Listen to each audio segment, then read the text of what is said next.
You ever have a memory that doesn't belong to you? Not a dream, not a scene from a movie you saw as a kid, but a physical, visceral memory of a place you've never been. I didn't believe in that kind of thing. I thought the brain was a closed circuit, but then I bought the house on Cinder Lane, and I realized that some houses don't just hold memories, they demand them. They wait for you to move in, wait for you to unpack your life, and then, very slowly, they start to swap yours for theirs. I moved to Oak Haven in the middle of a record-breaking drought. The air was like sandpaper, and the hills were the color of a lion's pelt, dead, dry, and waiting for a spark. I'd just finalized a divorce that left me feeling like those hills, hollowed out and brittle.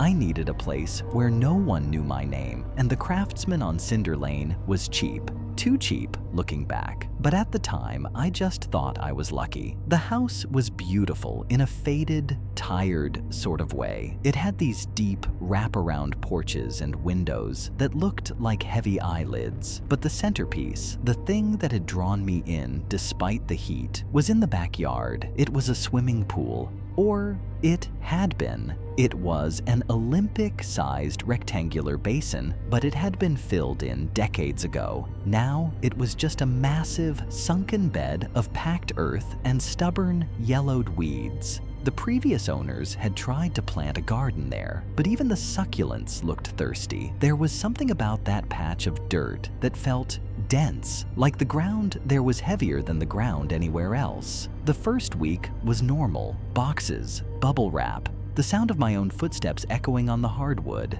But by the second week, the smell started. It wasn't a bad smell. It wasn't rot or sewage. It was the sharp, synthetic sting of chlorine. I'd be sitting in my living room, the AC humming a low, rattling tune, and suddenly a wave of it would hit me. It was so strong, my eyes would water. I checked the garage, thinking maybe the old owners left some pool chemicals behind. Nothing. I checked the basement, dry as a bone.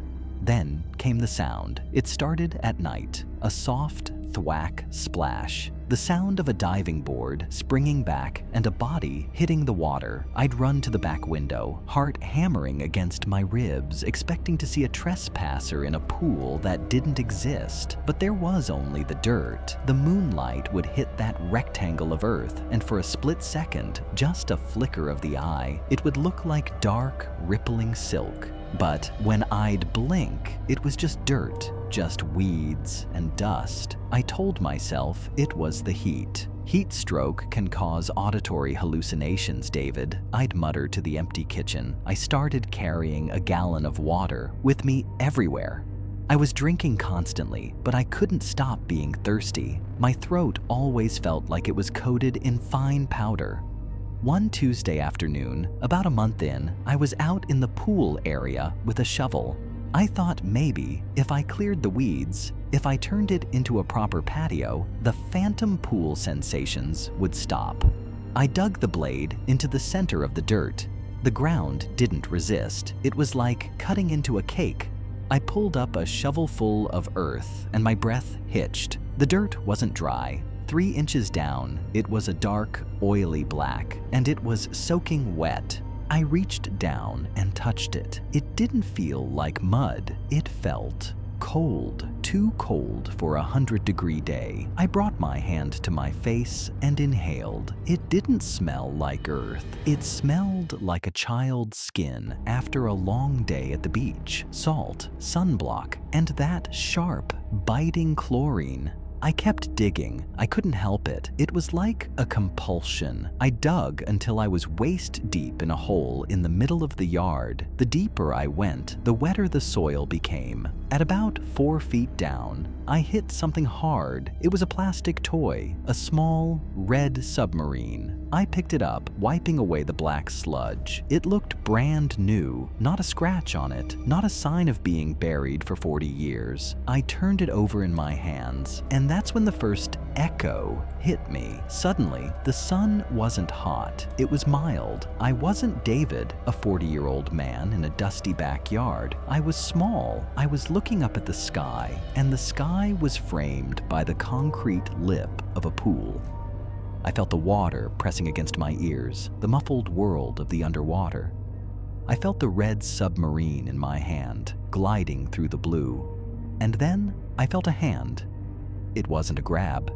It was a gentle weight on top of my head, pushing down. I gasped, my lungs filling with not air, but a cold, stinging liquid. I panicked, my small limbs flailing, the red submarine slipping from my fingers and drifting toward the dark drain at the bottom. I snapped out of it. I was standing in the hole, the red submarine clutched in my hand so hard my knuckles were white. The sun was screamingly hot. My lungs were burning, but when I coughed, only dust came out. I climbed out of that hole and didn't look back. I went inside, locked the door, and sat in the bathtub with the shower running cold. I stayed there for hours, trying to wash away the feeling of that hand on my head. That night, the house changed. The air in the hallway became thick, not humid, but heavy. Walking from the bedroom to the kitchen felt like wading through waist-deep water. Every movement took effort. My reflection in the hallway mirror looked distorted, like I was being viewed through a glass of water. My features were wavy, my eyes elongated. I tried to call my sister. I needed to hear a human voice. I picked up my phone, but the screen was wet. Not, I dropped it in the sink. Wet. It was sweating. Great. Fat beads of moisture were forming on the glass. When I tried to swipe, the water smeared and the phone hissed and died. I went to the front door. I was going to leave. I didn't care about the house or my stuff. I just needed to get to a hotel, somewhere dry. I grabbed the doorknob. It wouldn't turn. It felt like it was held shut by immense pressure from the other side. I looked through the peephole and my heart stopped. The street was gone. Everything outside the house was a deep, shimmering turquoise. Bubbles drifted past the lens. I saw a leaf float by, but it wasn't falling. It was drifting upward, spinning lazily in a current. I wasn't in a house anymore. I was in an aquarium. I backed away from the door, tripping over my own feet. The floorboards didn't creak. They made a dull, submerged thud. "Leo," I whispered. I don't know why I said that name. I didn't know a Leo, but the name felt like it had been sitting in my mouth for years, waiting to be spat out. Thwack, splash. The sound came from the living room. I walked toward the archway. The air was so thick now, I could barely breathe. I had to pull the air into my lungs with a conscious, straining effort. In the center of the living room, the rug was gone. In its place was a rectangular hole in the floor. It wasn't the basement, it was the pool. The dirt was gone, replaced by water so clear it looked like liquid light. And there, at the bottom, sat a boy. He couldn't have been more than 7. He was wearing striped trunks, and his hair was fanned out around his head like a dark halo. He was sitting cross-legged on the blue tile, looking up at me. He wasn't decomposing. He wasn't scary. He looked peaceful. He was holding the red submarine, moving it back and forth in a slow, rhythmic arc. I stood at the edge of the hole, looking down. I felt a profound, crushing sadness. It wasn't my sadness. It was the house's. It was the sadness of a mother who had looked away for 1 minute. The sadness of a father who had filled in a pool because he couldn't bear to look at the water that had stolen his life. The boy looked up at me and he smiled. He didn't have a face like yours or mine. His features were smooth, like a stone worn down by a river. But I knew he was smiling. He reached out a hand. He didn't want to hurt me. He was lonely. For 40 years, he'd been trapped in the dark, heavy earth, waiting for the water to come back. And since there was no water, the house had found a substitute. It had been drinking me.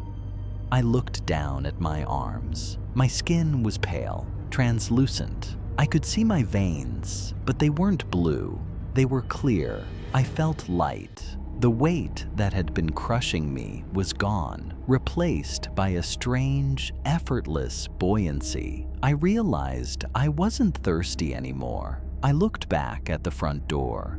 I could see the turquoise light through the cracks. I could see the world I used to belong to, but it looked so dry, so harsh, so lonely. I looked back at the boy. He tilted his head, the red submarine drifting from his hand. He beckoned. I didn't jump. I didn't fall. I just leaned forward. The transition was silent. There was no splash, just a sudden, cool embrace. The smell of chlorine was gone, replaced by the scent of a summer afternoon that never has to end. I sank slowly, my back hitting the cool blue tiles. The boy swam over to me. He handed me the red submarine. I'm still here. I can hear you sometimes. I hear the new owners walking across the hardwood.